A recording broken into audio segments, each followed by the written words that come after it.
পশ্চিমবঙ্গের রাজনীতিতে একটা অদ্ভুত ব্যাপার হচ্ছে। প্রথম দফার ভোট হয়ে গেছে, আর এখন দুই দলই বলছে আমরা জিতে গেছি। মানে পরীক্ষা হয়েছে, ফলাফল এখনো বেরোয়নি, অথচ সবাই বলছে আমরা A+ পেয়েছি। মানে ক্লাসে কেউ ফেল করেছে বলে মনে হচ্ছে না। কিন্তু সত্যিটা হলো, এই প্রথম দফার দাবি পাল্টা দাবির মধ্যে লুকিয়ে আছে আসল রহস্য। আর সেই রহস্যের উত্তর মিলবে 29শে এপ্রিল, মানে দ্বিতীয় দফা। নমস্কার, স্বাগত জানাই আমাদের চ্যানেল কৌতূহলীকে। আজকের ভিডিও পশ্চিমবঙ্গ বিধানসভার দ্বিতীয় দফার নির্বাচন। 142টা আসনে ভোট হবে 29শে এপ্রিল। এই 142টা আসনে কিন্তু ঠিক করবে বাংলায় সরকার কে বানাবে। কোনো দলের পক্ষে না, শুধু ফ্যাক্টস, অ্যানালিসিস আর সৎ কথা নিয়ে আপনাদের কাছে চলে এসেছি। তো চলুন শুরু করি। প্রথম দফার ভোট হয়ে গেছে 152টা আসনে। এখন দেখুন দুই দলেরই দাবি। বিজেপির দাবি হলো, যেমন ধরুন অমিত শাহ বলছেন 152টার মধ্যে 110-এর বেশি আসনে বিজেপি জিতছে। শুভেন্দু অধিকারীও বলছেন 125টার কমে বিজেপি পাবেই না, মানে তৃণমূল সরকার অলরেডি গেছে। আবার তৃণমূল কংগ্রেসের দাবিগুলো দেখুন, তারাও বেশ ভালোই কনফিডেন্ট। অভিষেক বন্দ্যোপাধ্যায় বলছেন প্রথম দফাতেই তৃণমূলের সেঞ্চুরি হয়ে গেছে, 100 আসন অলরেডি পেয়ে গেছি আমরা। আবার কুণাল ঘোষ বলছেন 132 থেকে 135টা আসনে তৃণমূল জিতছে প্রথম দফায়। এখন একটু অঙ্কটা কষুন। বিজেপি বলছে 110+, আবার তৃণমূল কংগ্রেসও বলছে 132+। তা দুটোকে যোগ করলে 242 হয়, কিন্তু মোট আসন ছিল 152। কেউ কি যোগ বিয়োগ ঠিক করে শেখেনি নাকি? তবে একটা কথা নির্বাচন কমিশন স্পষ্ট করে দিয়েছে, 44,376টা বুথের একটাতেও পুনর্নির্বাচন হচ্ছে না। মানে প্রথম দফার ভোট শান্তিপূর্ণ হয়েছে, এটাই সত্যি। তো এবার আসল কথায় আসি। দ্বিতীয় দফায় ভোট 29শে এপ্রিল। আসন সংখ্যা কটা? 142। এই 142টা আসন কোথায়? এগুলো তৃণমূলের গড়। কলকাতা, হাওড়া, মুর্শিদাবাদ, দক্ষিণ 24 পরগনা। এখানে কিন্তু বিজেপি এর আগে বারবার ধাক্কা খেয়েছে। মানে ভোটের সূচিটা দেখুন কিভাবে ভাগ করা হয়েছে। প্রথম দফা বিজেপির শক্তিশালী এলাকাগুলো, যেমন উত্তরবঙ্গ, জঙ্গলমহল। আর দ্বিতীয় দফা যেখানে তৃণমূলের শক্তিশালী এলাকা, যেমন ধরুন দক্ষিণবঙ্গ বা শহরাঞ্চলগুলো। মানে প্রথমে বিজেপির বাড়ির মাঠে খেলা, তারপর তৃণমূলের বাড়ির মাঠে খেলা। প্রথম ম্যাচে ভালো খেললেই সিরিজ জেতা যায় না ভাই। বিজেপিকে এই 142 আসন থেকে কমপক্ষে 50টা জিততেই হবে, না হলে 148-এর যে ম্যাজিক ফিগার সেটা কিন্তু ছোঁয়া যাবে না।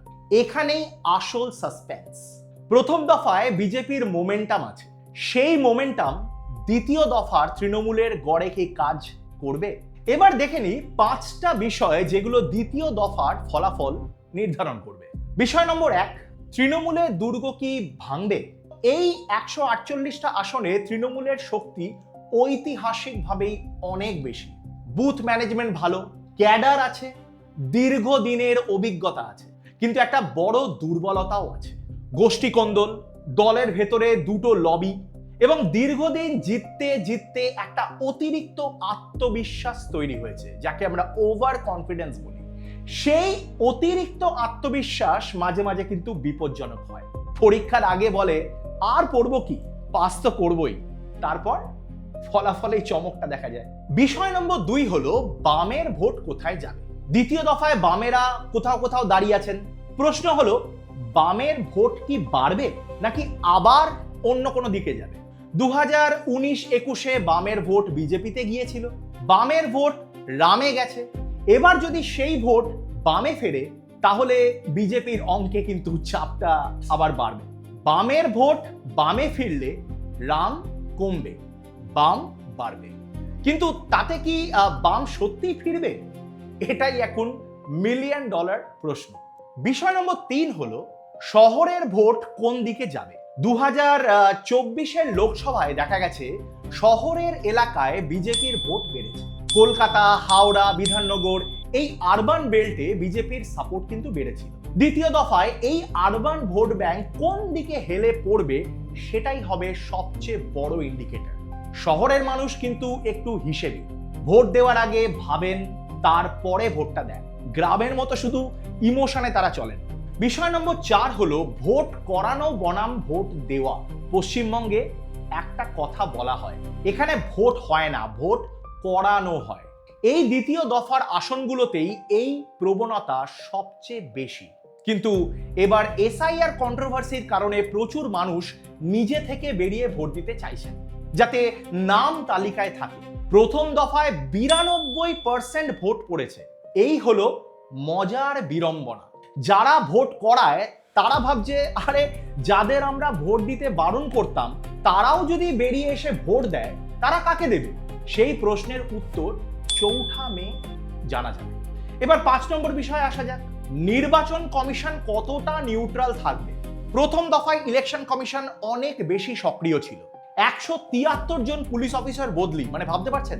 তারপর কি পরিমাণ সেন্ট্রাল ফোর্সেস মোতায়েন করেছে। দ্বিতীয় দফার আসনগুলো ভীষণ সেন্সিটিভ। এখানেও সেই একই ফেয়ারনেস বজায় রাখতে পারবে কি ইলেকশন কমিশন? এটা নিয়ে কিন্তু সবার নজর রয়েছে।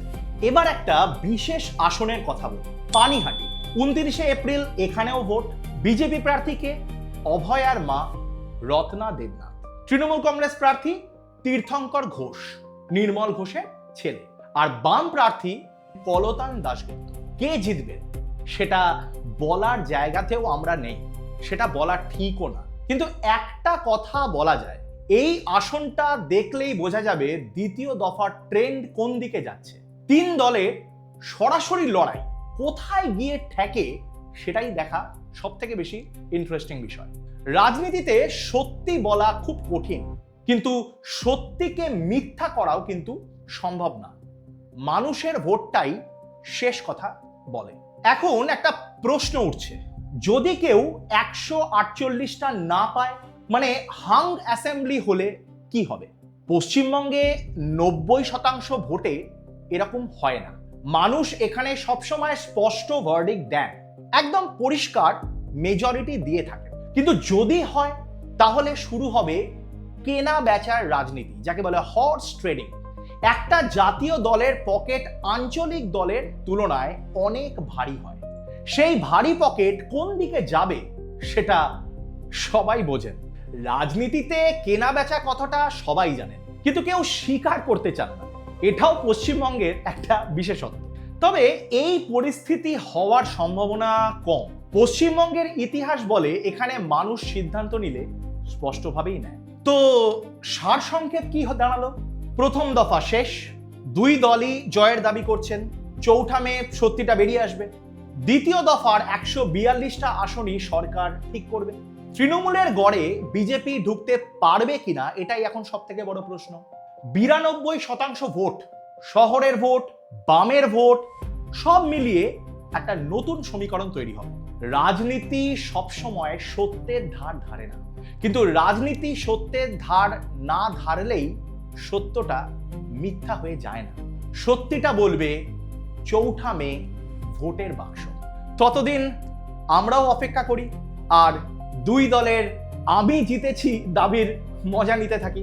ভিডিওটা যদি ভালো লাগে আপনাদের, তাহলে আমাদের ভিডিওটা লাইক করুন, শেয়ার করুন যতটা পারবেন, এবং এই নির্বাচনের প্রতিটা আপডেট পেতে চ্যানেলটাকে অবশ্যই সাবস্ক্রাইব করুন, আর বেল আইকনটাকে কিন্তু প্রেস করতে একদম ভুলবেন না। কমেন্টে বলুন আপনার কি মনে হচ্ছে, দ্বিতীয় দফায় কে বেশি আসন পেতে পারে, বিজেপি, তৃণমূল কংগ্রেস না সিপিএম?